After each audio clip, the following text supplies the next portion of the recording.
ஆத்ம நமஸ்தே to all. மே 1 முதல் மே 8க்குள்ளாடி இந்த வீடியோவை நீங்கள் பார்க்குறீங்க.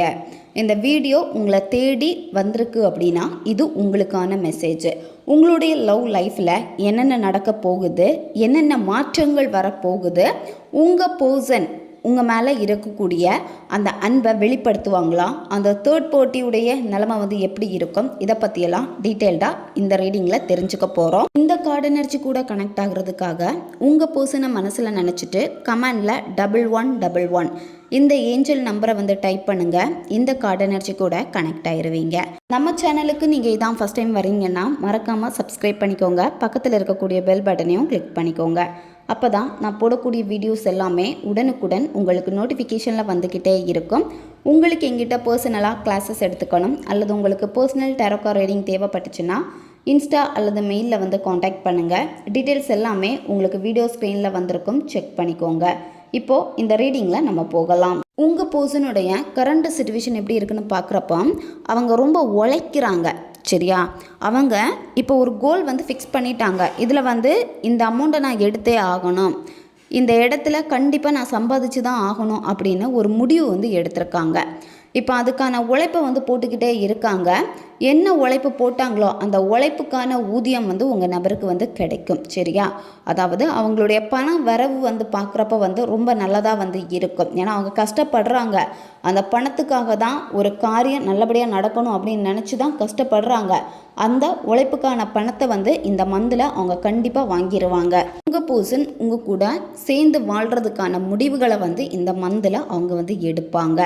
இப்போல்லாம் உங்கள் நபர் எதுக்காக இவ்வளோ எஃபர்ட் போடுறாங்க அப்படின்னா அது உங்களுக்காக தான். நீங்களும் இந்த ரிலேஷன்ஷிப்புக்காக அதிக முயற்சிகள் எடுத்திருக்கீங்க. அதிகமாக இந்த உறவு ரொம்ப நாள், ரொம்ப வருஷத்துக்கு கொண்டு போகணும், லைஃப் லாங் வேணும் அப்படிங்கிறதுக்காக இப்போ இதுக்காக நீங்கள் ரொம்ப பாடுபட்டிருக்கீங்க. பாடுபட்டுட்டு தான் நீங்கள் இருக்கீங்க. இந்த ரிலேஷன்ஷிப்பை எடுத்துக்கிறதுக்காக நீங்கள் எவ்வளோ இந்த ரிலேஷன்ஷிப்புக்காக உழைக்கிறீங்களோ அந்த உறவு நிச்சயமாக உங்களுக்கு திரும்ப கிடைக்கும். 3ஆம் நபர் இருக்கிறப்போ அந்த 3ஆம் நபரை பிரிக்கிறதுக்காக நிறைய முயற்சிகள் எடுத்திருப்பீங்க. 3ஆம் நபர் எப்படியாவது போயிடணும் அப்படின்னு சொல்லிட்டு அதிக ப்ரேயர் பண்ணியிருப்பீங்க. நீங்கள் அழாத்த நாள் கிடையாது. நிறைய விஷயங்கள் சாக்ரிஃபைஸ் பண்ணியிருக்கீங்க இந்த நபருக்காக, இந்த காதலுக்காக. இது எல்லாத்துக்குமே நல்ல பலன் இந்த மந்தில் உங்களுக்கு கிடைக்க போகுது. நீங்களும் சரி உங்கள் நபரும் சரி புதிய முயற்சிகள் எடுப்பீங்க. புதுசாக வீடு வாங்குறதுக்காக பிளான் பண்ணுவீங்க. அப்படி இல்லைனா வீடு கட்டுறதுக்கான பிளானில் இறங்குவீங்க. உங்கள் வாழ்க்கையில் பெரிய திட்டம் வச்சுருக்கீங்க. அந்த திட்டத்தை செயல்படுத்துறதுக்காக முயற்சிகள் எடுப்பீங்க. இந்த மாதிரி புதுசாக ஒரு விஷயத்தை நீங்கள் தொடங்க போகிறீங்க. அந்த விஷயத்தை நீங்கள் தொடங்குறப்போ எப்படி இருக்கும்னா உங்கள் 2 பேருக்குமே ரொம்ப ரொம்ப சந்தோஷமாக இருக்கும். ஏன்னா நீங்கள் ரொம்ப நாள் ஆசைப்பட்டது அது இப்போ உங்கள் கைக்கு கிடச்சிருக்கு. அதனுடைய சந்தோஷத்துக்கு அளவே இருக்காது. அது மட்டும் இல்லாமல் இந்த நபர் இப்போ நீங்கள் பிரேக்கப் சுச்சுவேஷனில் இருக்கீங்க, 2 பேரும் பேசாமல் நோ கான்டாக்டில் இருக்கீங்க அப்படின்னா அந்த நபர் முயற்சி பண்ணுவாங்க இந்த ரிலேஷன்ஷிப்பில் இனிமே. ஏன்னா அவங்க தான் ஆட்டோமேட்டிக்காக உங்ககிட்ட பேச போகிறது. உங்கள் 2 பேருக்கும் புரிதலே இல்லைன்னு சொல்லிட்டு நீங்கள் பிரேக்கப் பண்ணியிருப்பீங்க அல்லது உங்கள் நபர் பிரேக்கப் பண்ணியிருப்பாங்க. இப்போ நீங்கள் அவங்கள புரிஞ்சுக்கிறதுக்கு ரொம்ப முயற்சிகள் எடுத்துகிட்டு தான் இருக்கீங்க. ஆல்ரெடி நீங்கள் புரிஞ்சிட்டீங்க. கொஞ்சம் கொஞ்சமாக செக் பண்ணுறப்ப காலில் தெரியுது. இப்போ அந்த பர்சனை முழுமையாக புரிஞ்சுக்கணும், முழுமையாக நான் தெரிஞ்சுக்கணும் அப்படின்னு இந்த உறவில் அதிகமாக கற்றுக்கொள்ளணும். அதாவது நிறைய விஷயங்கள் நான் லேர்ன் பண்ண வேண்டியது இருக்குது அப்படின்னு நீங்களும் உறவுன்னா என்ன, எப்படி அந்த உறவை இனிமே கொண்டு போகிறது அப்படிங்கிறத நீங்கள் கொஞ்சம் கொஞ்சமாக கற்றுக்கிட்டு வர்றீங்க. ஏன்னா உங்கள் நபர் பிரியறதுக்கு காரணம் மிஸ் அண்டர்ஸ்டாண்டிங்கில் தான் பிரிஞ்சிருப்பாங்க. அவங்க எப்போவுமே உங்ககிட்ட சொல்லியிருப்பாங்க, நீ புரிஞ்சுக்காமல் இருக்க, ஏன் என்னை புரிஞ்சுக்கலை, ஏன் நீ என்னை எப்போவுமே தப்பாக பார்க்குற, மற்றவங்க கூட ஏன் ஒப்பிட்டு பேசுகிற, இது எதுவுமே உங்கள் நபருக்கு பிடிக்கலை, சரியா? அதனால தான் உங்கள் நபர் வேணான்னு சொல்லிட்டு போனது. இப்போ உங்கள் மேலே தப்பு இருக்குது. அந்த தப்பை நினச்சி நீங்கள் வருந்துறீங்க, வருத்தப்பட்டிருக்கீங்க. இனிமேல் இந்த ரிலேஷன்ஷிப்பில் இந்த மாதிரியான மிஸ்டேக் நான் பண்ணக்கூடாது, நல்லபடியாக கொண்டு போகணும் இந்த ரிலேஷன்ஷிப்பை. அதுக்காக இப்போ நீங்கள் லேர்ன் பண்ணிக்கிட்டு இருக்கீங்க. லேர்ன் பண்ணுறதுன்னா எப்படி எப்படி இவங்கக்கிட்ட நடந்துக்கணும், இவங்க எந்தெந்த விஷயத்துக்கு கோவப்படுவாங்க, எந்தெந்த விஷயத்துக்கு சந்தோஷப்படுவாங்க அப்படிங்கிறத பார்த்து பார்த்து செய்யலான்னு நீங்கள் அதுக்கான முயற்சிகள் இப்போ செஞ்சிட்ருக்கீங்க. அதே மாதிரி நீங்கள் அவசரப்படவும் கூடாது, சரியா? நிதானமாக தான் நீங்கள் இருக்கணும். ஏன்னா உங்கள் நபர் இப்போ ரொம்ப ரொம்ப பொறுமையாக இருக்காங்க, நிதானமாக தான் எல்லாம் செய்கிறாங்க. நீங்கள் என்ன பண்ணுறீங்க அப்படின்னா அவங்களுடைய பொறுமை ஏன் இப்படி இருக்குது, ஏன் என்கிட்ட ஓடி வர மாட்டேங்கிறாங்க அப்படின்னு நீங்கள் நினைக்கிறீங்க. உங்களுக்கு அந்த நிதானமே போயிடுச்சு. ஆனால் உங்கள் நபருக்கு வந்து இன்னும் பொறுமை இருக்குது, நிதானமாக தான் வந்து எல்லாத்தையும் வந்து பார்த்துட்ருக்காங்க. அதனால் இப்போ கொஞ்சம் உங்களுக்கு நிதானம் தேவை. சரியா? அவசரப்பட்டு திரும்பவும் உங்கள் நபர்கிட்ட பேசுகிறோன்னு சொல்லிவிட்டு நீங்கள் என்ன பண்ணுவீங்க அப்படின்னா திரும்பவும் ஏதாவது சொல்லிடுவீங்க, வாய் விட்டுருவீங்க. அது வந்து திரும்ப உங்களுக்குள்ளாடி பிரச்சனையை தான் கொடுக்கும். அதனால தான் இப்போ வந்து நீங்கள் ரொம்ப ரொம்ப பொறுமையாக இருக்க வேண்டியது அவசியம். இந்த நேரத்தில் உங்கள் பர்சன் வந்து எப்போவுமே உங்ககிட்ட ஒரு விஷயத்தை வந்து எதிர்பார்க்குறாங்க. அது என்ன விஷயம் அப்படின்னா ஒவ்வொரு விஷயத்துக்கும் அவங்கள வந்து பாராட்டணும்னு நினைக்கிறாங்க. அவங்க ஏதாவது ஒரு விஷயத்தில் சக்ஸஸ் பண்ணிட்டாங்க, இல்லை அது ஒரு சின்ன விஷயமா கூட இருக்கட்டும், உங்ககிட்ட வந்து சொல்கிறப்போ நீங்கள் இன்னும் அவங்கள நல்லா என்கரேஜ் பண்ணணும், நல்ல மோட்டிவேட்டடாக நீங்கள் பேசணும் அப்படின்னு அவங்க ஆசைப்படுறாங்க. ஏன்னா உங்களுடைய பங்களிப்பு வந்து அவங்களுடைய வாழ்க்கையில் வந்து ரொம்ப ரொம்ப முக்கியம் அப்படின்னு அவங்க நினைக்கிறாங்க. அவங்க ஜெயிக்கிற ஒவ்வொரு விஷயமும் வந்து பார்த்திங்கன்னா உங்களுக்காக தான். அப்போ நீங்கள் அந்த இடத்துல உங்கள் நபருக்காக வந்து நீங்கள் நிற்கணும். பழைய விஷயங்கள் எதையுமே நீங்கள் இனிமேல் நினச்சி கூட பார்க்க வேண்டாம். இனிமேல் உங்கள் நபர் பேசுகிறப்போ அவங்க சொல்லக்கூடிய ஒவ்வொரு விஷயமும், அதாவது அவங்க ஒரு சக்ஸஸ் பண்ணாலும் சரி, அப்படி இல்லைன்னா ஒரு விஷயத்தை நான் செய்ய போகிறேன்னு சொன்னாலும் சரி, உங்கள் நபருக்கு வந்து நீங்கள் பக்க பலமாக நீங்கள் இருக்கணும். சரியா? ஏன்னா உங்கள் நபர் வந்து உங்களை தான் ரொம்ப ரொம்ப நம்புகிறாங்க. அது மட்டும் இல்லாமல் இந்த ரிலேஷன்ஷிப்பில் வந்து நம்பிக்கை ரொம்ப ரொம்ப முக்கியம். நீங்கள் உங்கள் நபரை வந்து முழுசாக நீங்கள் நம்பணும். அதுதான் இந்த ரிலேஷன்ஷிப்பில் இருக்கக்கூடிய அந்த பாண்டிங்கை வந்து ரொம்ப ரொம்ப ஸ்ட்ராங் பண்ணி கொடுக்கும். இப்போ நீங்கள் 2 பேரும் தனித்தனியாக இருக்கலாம், ஆனால் இந்த மந்துக்குள்ளாடி உங்களுக்கு நிறைய மேஜிக் வந்து நடக்க போகுது. அதில் ஒரு மேஜிக் என்னன்னு பார்க்குறப்போ அந்த 3ஆம் நபர் பிரிஞ்சிருவாங்க. சரியா? இந்த மந்த்லேயே பிரிஞ்சிருவாங்க. இவ்வளோ நாள் நீங்கள் அதிக எஃபர்ட் போட்டுட்டீங்க இந்த ரிலேஷன்ஷிப்பில், இனிமேல் உங்கள் நபரும் இந்த ரிலேஷன்ஷிப்புக்காக எஃபர்ட் போடுவாங்க. நீங்கள் 2 பேருமே எஃபர்ட் போடுறப்போ இந்த ரிலேஷன்ஷிப்பு ரொம்ப ரொம்ப நல்லா தான் அமையும். இப்போ பேரண்ட்ஸுடைய சம்மதம் உங்களுக்கு கிடைக்காம இருக்குது அப்படின்னா பேரண்ட்ஸுடைய பேச்சை கேட்டுட்டு உங்கள் நபர் மாறியிருப்பாங்க, வேணான்னு சொல்லிட்டு பேசாமல் இருப்பாங்க. ஆனால் இனிமேல் உங்ககிட்ட வந்து பேசுவாங்க, நீங்கள் தான் வேணும் அப்படின்னு வந்து பேசுவாங்க. பேசுகிறப்ப நீங்கள் 2 பேரும் பழைய மாதிரி பேசிடுவீங்க, பழைய மாதிரி சேர்ந்துருவீங்க. அப்போ நீங்கள் எடுக்கக்கூடிய சில முடிவுகள், நம்மளுடைய ரிலேஷன்ஷிப்பை என்ன ஆனாலும் இனிமேல் விட்டுறவே கூடாது அப்படின்னு நீங்களும் ஸ்ட்ராங்காக இருப்பீங்க, உங்கள் நபரும் வந்து ஸ்ட்ராங்காக இருப்பாங்க. உங்கள் பர்சனும் அந்த 3rd பர்சனும் வந்து பிரிஞ்சிருவாங்க. பிரியறப்ப என்னென்னா அந்த முடிவு வந்து ரொம்ப ரொம்ப சோகமாக இருக்கும். அது உங்கள் நபரையும் வந்து பாதிக்கும். சரியா? ஏன்னா உங்கள் நபர் வந்து நினச்சிருக்க மாட்டாங்க இந்த 3ஆம் நபர் நம்மளை விட்டு போக மாட்டாங்க, அல்லது உங்கள் நபர் வந்து இந்த ஒரு முடிவை எடுப்பாங்கன்னு நினச்சிருக்க மாட்டாங்க. அவங்களுக்கும் கொஞ்சம் கஷ்டமாக இருக்கும், சோகமாக இருப்பாங்க. உங்கள் நபர் அவங்க ஏமாற்றிட்டாங்களே அப்படின்னு சொல்லிட்டு ஒரு ஹார்ட் பிரேக் உங்கள் நபருக்கு வந்து இருக்கும். இருந்தாலுமே உங்கள் நபர் வந்து அதிலேருந்து மீண்டுடுவாங்க. சரியா? உங்ககிட்ட வந்து பேசுவாங்க, கண்டிப்பாக உங்ககிட்ட வந்து பேசுவாங்க. அவங்க உங்ககிட்ட சொல்லுவாங்க, நான் தான் வந்து ஏமாந்துட்டேன், நான் தான் வந்து நம்பினேன் அப்படின்னு சொல்லிட்டு. இதில் சிலருக்கு அந்த 3rd பார்ட்டி யாருன்னு பார்க்குறப்ப வந்து அவங்களுடைய எக்ஸு. சரியா? பிரேக்கப் ஆனதுக்கப்புறமா உங்களை வந்து விரும்பியிருப்பாங்க உங்கள் நபர். அதுக்கப்புறமா எக்ஸு பேசின உடனே உங்களை வேணான்னு விலகி இருப்பாங்க. இப்போ அதே மாதிரி அந்த எக்ஸு வந்து திரும்பவும் விட்டுட்டு போயிடுவாங்க. சரியா? அந்த இடத்துல உங்கள் நபருக்கு மிகப்பெரிய ஏமாற்றம் இருக்கும். உங்கள் நபருக்கு வந்து எக்ஸை வந்து ரொம்ப ரொம்ப பிடிக்காதுன்னு சொல்ல முடியாது. அதனால தான் அடிக்கடி மனசு மாறுறது. அவங்க வந்து அவங்கக்கிட்ட போய் பேசுகிறது, அங்கே பிரேக்கப் ஆகிடுச்சுன்னா உங்ககிட்ட வந்து பேசுகிறது, அதே மாதிரி அவங்க பேசிட்டாங்கன்னா உங்களை பிளாக் பண்ணுறது, இந்த மாதிரியெல்லாம் பண்ணியிருப்பாங்க. இனிமே உங்கள் நபருக்கும் வந்து எப்படி இருக்குன்னா கொஞ்சம் சோகமாக தான் இருக்கும், மனவேதனை, கண்ணீர் நிறைஞ்ச ஒரு சோகத்தை தான் வந்து கொடுக்கும். சரியா? ஏன்னா அவங்க வந்து பிரிஞ்சிருவாங்க. ஒரு புதிய மாற்றம் இந்த காதலில் உங்களுக்கு கிடைக்கும். சரியா? அதாவது இந்த உறவு வந்து மீண்டும் உங்கள் கூட தான் வந்து இணையும். உங்கள் நபருக்கு இருந்த குழப்பங்கள் எல்லாமே கொஞ்சம் கொஞ்சமாக மாற ஆரம்பிக்கும். இந்த ரிலேஷன்ஷிப் வந்து பார்த்திங்கன்னா கொஞ்சம் உங்களுக்கு வந்து எதிராக இருக்கும். சரியா? அதனால் கொஞ்சம் நீங்கள் கவனமாக இருக்கணும். ஆனால் அந்த சிச்சுவேஷனை வந்து உங்களால் தவிர்க்க முடியாத மாதிரி வந்து இருக்கும். அதாவது உங்களுடைய நினைவில் அப்படி இல்லைன்னா உங்கள் நபருடைய நினைவில் வந்து ஒரு சின்ன கசப்பான விஷயங்கள் வந்து உங்களை பற்றி அவங்களுக்கு இருக்கும், அப்படி இல்லைன்னா அவங்கள பற்றி உங்களுக்கு வந்து இருக்கும். சரியா? அது வந்து கொஞ்சம் கொஞ்சமாக உங்கள் மைண்டில் வந்து போகும், அல்லது உங்கள் பர்சனுடைய மைண்டில் வந்து போகும். உங்கள் சிச்சுவேஷனுக்கு ஏற்ற மாதிரி இதை வந்து நீங்கள் எடுத்துக்கோங்க. அதை வந்து கண்டிப்பாக வந்து எதிர்கொண்டு தான் ஆகணும். சரியா? ஏன்னா அந்த உண்மை வந்து உங்களுக்கு கொஞ்சம் கசக்கத்தான் செய்யும், இருந்தாலுமே அதை நீங்கள் எதிர்கொள்ள நேரிடும். இவ்வளோ நாள் இந்த ரிலேஷன்ஷிப்பில் ரொம்ப கஷ்டப்பட்டீங்க. முடிவுகள் எல்லாமே வந்து உங்களுக்கு சாதகமாக இல்லாமல் எல்லாமே கஷ்டத்தை கொடுத்த ஒரு கஷ்டகாலமாக இருந்திருக்கும். ஆனால் இனிமே அந்த கஷ்டங்களை தாண்டி அந்த வலி உணர்ச்சிகளை நீங்கள் வெளியேற்றிடுவீங்க, குணமடைஞ்சிருவீங்க. முதல் படி இந்த ரிலேஷன்ஷிப்பில் நீங்கள் எடுத்து வைக்க போகிறீங்க. சரியா? இந்த ரிலேஷன்ஷிப்பில் உங்கள் நபர் பேசுகிறப்ப கூட முதல்ல பேசுகிறப்போ அவங்க என்னென்னா லவ்வோடு வந்து பேச மாட்டாங்க. சரியா? உங்களுடைய மனசை வந்து கஷ்டப்படுத்துகிற மாதிரி கூட வந்து பேசுவாங்க. அப்படி இல்லைன்னா பிரிஞ்சிருவோன்னு சொல்லுவாங்க. இந்த மாதிரியெல்லாம் சொல்லுவாங்க. இந்த மாதிரியான சில சூழ்நிலைகளை நீங்கள் சந்திக்க நேரிடும். ஒரு சிலருக்கு வந்து பார்த்திங்கன்னா இந்த மாதிரியான ஒரு சிச்சுவேஷன் வந்து இங்கே தெரியுது. அந்த சிச்சுவேஷன் வந்து நிச்சயமாக மாறும். சரியா? நிரந்தரம் வந்து கிடையாது. அது கண்டிப்பாக மாறும். உங்களுடைய அந்த பெயின் வந்து மாறும். உங்கள் நபரே வந்து சாரி சொல்லுவாங்க. திரும்ப வந்து சாரி சொல்லிட்டு நான் அன்னைக்கு அப்படி பேசினது தப்பு, மன்னிச்சிரு அப்படின்னு மனப்பூர்வமாக உங்ககிட்ட மன்னிப்பு கேட்பாங்க.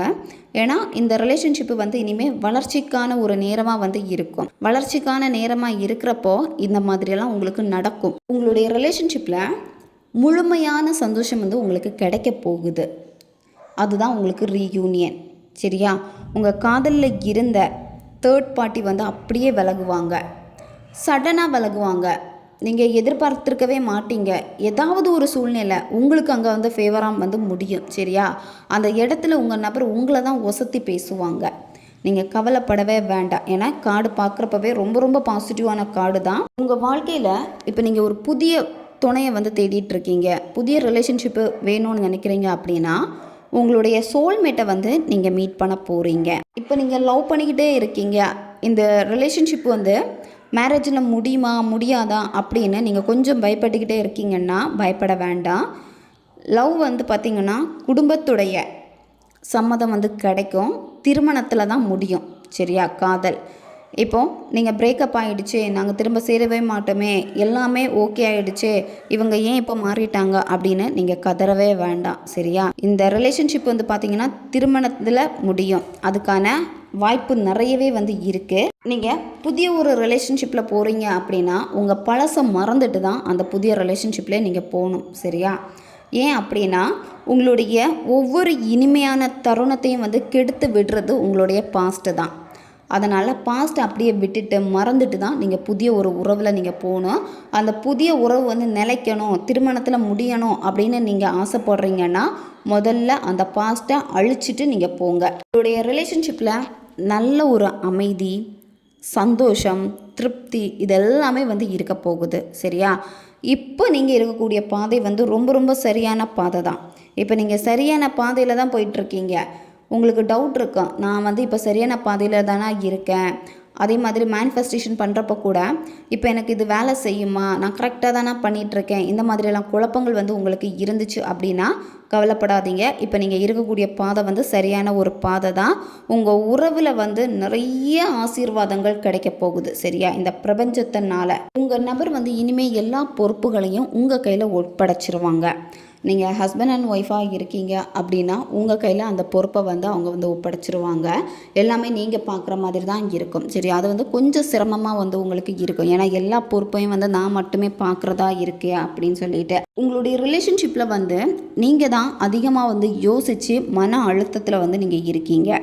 ஏன்னா இந்த ரிலேஷன்ஷிப்பை வந்து பார்க்குறப்போ உங்களுக்கு பிடிச்சதையும் கொஞ்சம் நீங்கள் பண்ணுங்கள். எப்போவுமே இந்த பர்சன் தான், இவங்க தான் என் வாழ்க்கை உலகம் அப்படின்னு வந்து இருக்காதீங்க. சரியா? அப்படி இருக்கிறப்ப தான் மன அழுத்தங்கள் வந்து அதிகமாக உங்களுக்கு இருக்குது. எதுவுமே பிடிக்காத மாதிரி இருக்குது, எப்போவுமே சோகமாக இருக்கீங்க, அவங்க பேசுகிறப்ப மட்டும்தான் நீங்கள் சந்தோஷமாக இருக்கீங்க, அவங்க பேசலை அப்படின்னா அந்த டே ஃபுல்லாக அழுறீங்க, சோகமாக இருக்குது, எதுவுமே பண்ண மாட்டேங்கிறீங்க, அவங்க பேசினா மட்டும்தான் ஒவ்வொரு நாளுமே உங்களுக்கு இயங்கிக்கிட்டே இருக்குது. இந்த மாதிரியெல்லாம் நீங்கள் பண்ணுறீங்க. ஆனால் இப்படி பண்ணாதீங்க. சரியா? ரிலேஷன்ஷிப்புன்னா நீங்களும் உங்களுடைய தனிப்பட்ட வாழ்க்கையை நீங்கள் பார்த்து தான் ஆகணும். சரியா? அப்போது இந்த ரிலேஷன்ஷிப்லேயும் நீங்கள் பேலன்ஸ் பண்ண கற்றுக்கோங்க. மன அழுத்தங்கள் அதிகமாக எதனால் வருது அப்படின்னா உங்களுடைய எதிர்பார்ப்புகள். உங்கள் நபர் பேசினாதான் இதை நான் செய்வேன், அவங்க இந்த டைம் பேசினா மட்டும்தான் நான் சாப்பிடுவேன், இந்த மாதிரி நீங்கள் இருப்பீங்க. இதை வந்து முதல்ல நீங்கள் மாற்றிக்கணும். உங்களுக்கு என்ன பிடிக்குமோ அந்த பிடிச்ச விஷயங்கள்லையும் நீங்கள் கொஞ்சம் கவனம் செலுத்தணும். அப்போ தான் இந்த ரிலேஷன்ஷிப்பையும் நீங்கள் பேலன்ஸ் பண்ணிக்க முடியும். உங்கள் நபர் உங்களை நோக்கி வராங்க. சரியா? உங்களை நோக்கி வரப்போ அவங்க மனசு வந்து ரொம்ப ஒரு பாரமாக, சுமையாக, சோகமாக, கவலையோடு தான் உங்ககிட்ட வந்து வருவாங்க. எங்கே போயிருந்தாலும் சரி உங்ககிட்ட வந்து தான் தஞ்சம் அடைவாங்க. சரியா? கண்டிப்பாக அவங்களுடைய கவலையை போக்கக்கூடிய ஒரு நபர் நீங்கள் தான் அப்படின்னு வந்து நினைக்கிறாங்க. அவங்களுக்கு என்னென்னா உங்ககிட்ட பேசணும்னு தோணும், ஆனால் என்னென்னா பயப்படுறாங்க, மனசு விட்டு எல்லாத்தையுமே சொல்லணும்னு நினைக்கிறாங்க, அது வந்து சொல்கிறதுக்கு தயங்குறாங்க. ஆனால் கண்டிப்பாக வந்து அவங்களுடைய கவலைகளை சரியா, அவங்க மனசு எப்படி பாரமாக இருக்கோ, அவங்க எப்படி உணர்கிறாங்களோ அதை கண்டிப்பாக உங்ககிட்ட பகிர்ந்துப்பாங்க இனிமே. இவ்வளோ நாள் வந்து எதையோ ஹைடு பண்ணிக்கிட்டே இருக்கிற மாதிரி உங்களுக்கு தோணியிருக்கும். அவங்களுடைய மனசில் இருந்த அந்த கவலைகளை தான் அவங்க ஹைடு பண்ணியிருக்காங்க, அது உங்களுக்கு தெரிய வேணாம் அப்படின்னு. ஆனால் அவங்க சொல்லுவாங்க, ஒரு ஃப்ளோவில் அவங்க வாயில் வரும், கண்டிப்பாக அதை உங்ககிட்ட பகிர்ந்துப்பாங்க.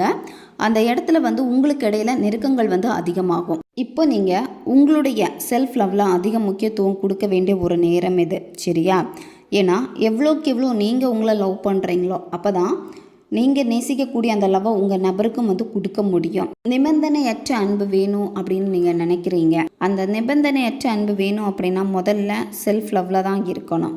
அந்த செல்ஃப் லவ்வில் நீங்கள் காமிக்க ஆரம்பிச்சிட்டிங்க அப்படின்னா எல்லாமே உங்களுக்கு சரியாக தான் நிறைவேறும். நீங்கள் என்ன நினச்சாலும் அது உங்களுக்கு பாசிட்டிவாக தான் நடக்கும். உங்கள் காதலில் நல்ல ஒரு மாற்றம் வரும்.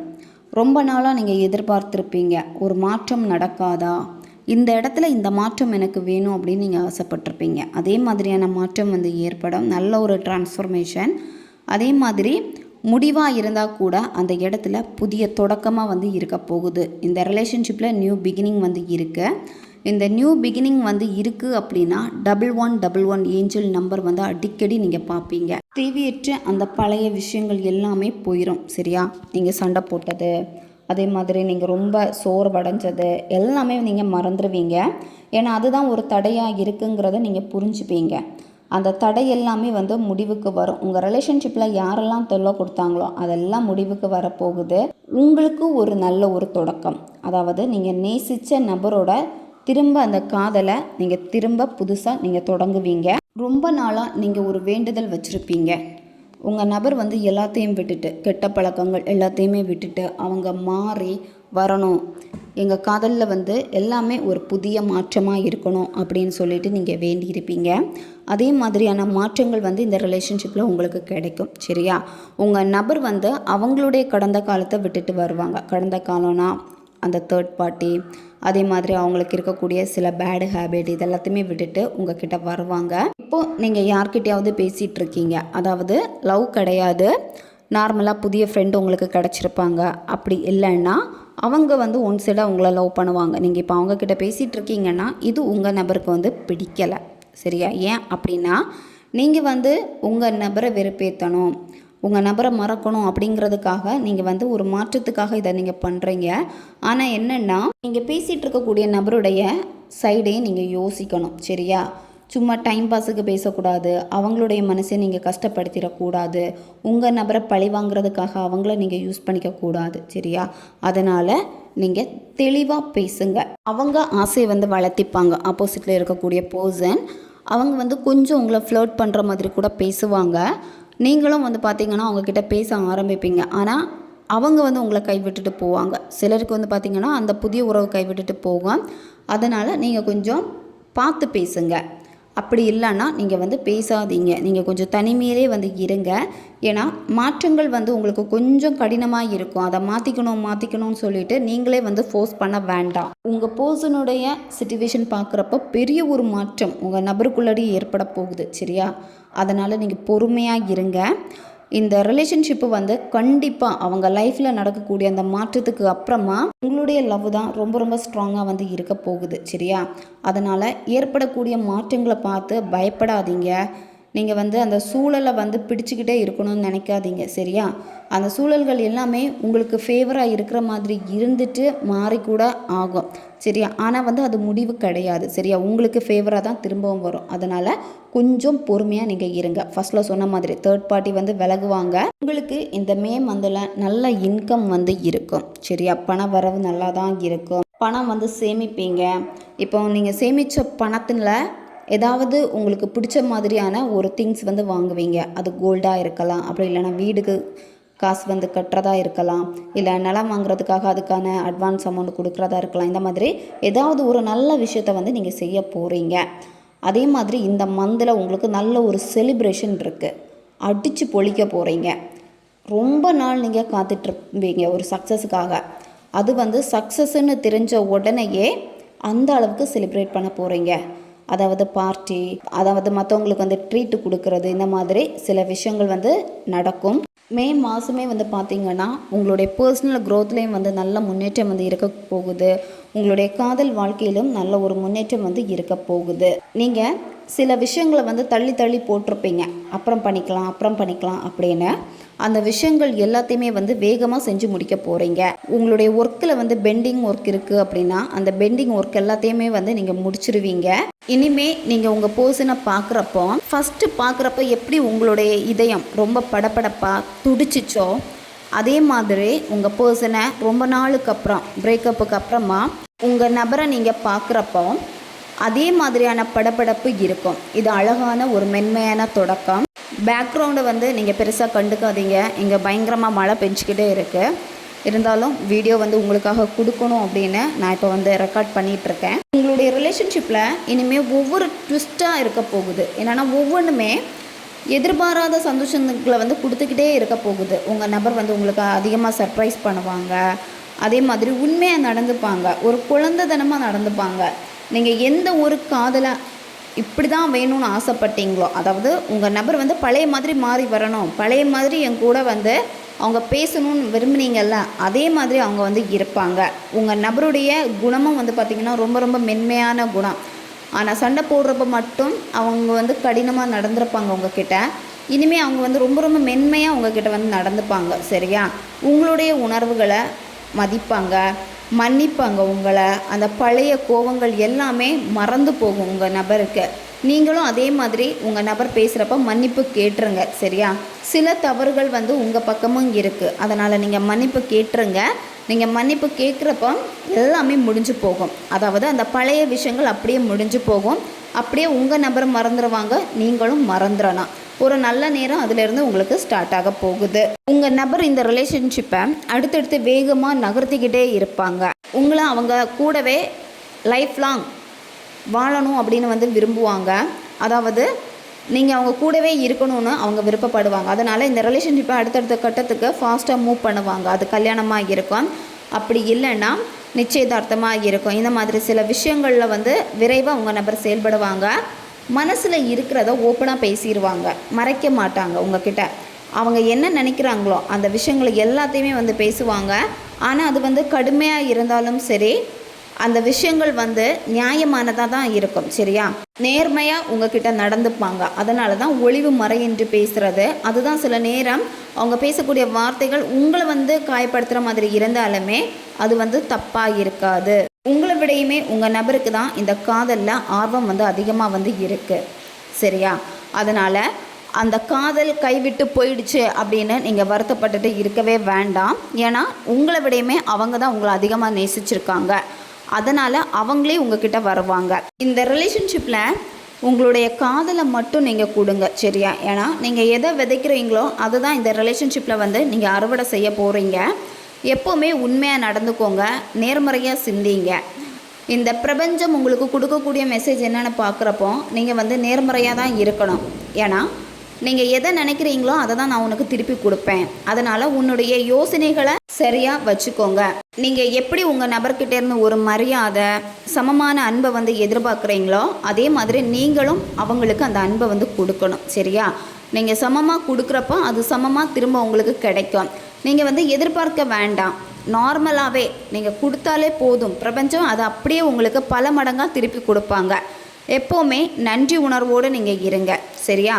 நன்றி உணர்வோடு இருக்கிறப்போ நிறைய விஷயங்கள் வந்து நீங்கள் தெரிஞ்சுப்பீங்க. நீங்கள் உங்கள் நபரை வந்து சந்திக்கிறப்போ உங்கள் நபர் எல்லாத்தையுமே விட்டுட்டு ஒரு உண்மையான நேர்மையான ஒரு நபராக உங்ககிட்ட வந்து நிற்பாங்க. அதே மாதிரி நீங்கள் சிங்கிளாக இருக்கீங்கன்னா நீங்கள் சந்திக்க போகிற அந்த புதிய நபர், உங்கள் காதலில் வரக்கூடிய நபர் வந்து ரொம்ப உண்மையாகவும் உங்களுக்கு நேர்மையாக இருக்கக்கூடிய ஒரு நபரை தான் நீங்கள் சந்திக்க போகிறீங்க. மே மந்தில் நிறைய விஷயங்கள் உங்களுக்கு நேர்மறையாக நடக்க போகுது. அதனால் எப்போவுமே நீங்கள் நேர்மறையாக இருங்க. சில விஷயங்கள் மட்டும் கொஞ்சம் உங்களுக்கு ஆப்போசிட்டாக இருந்தாலுமே அது அடுத்து வந்து மாறிடும். சரியா? அதனால் உங்களுடைய நம்பிக்கையை விட்டுறாதீங்க. நிறைய மிராக்கிள்ஸ் எல்லாமே இந்த மந்தில் உங்களுக்காக காத்திருக்கு.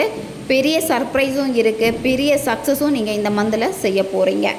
ஓகே காய்ஸ், இதுதான் இந்த ரீடிங். இது வந்து ஜென்ரல் ரீடிங் தான். பொருந்தக்கூடிய விஷயங்களை மட்டும் எடுத்துக்கோங்க, மற்றதை விட்டுருங்க.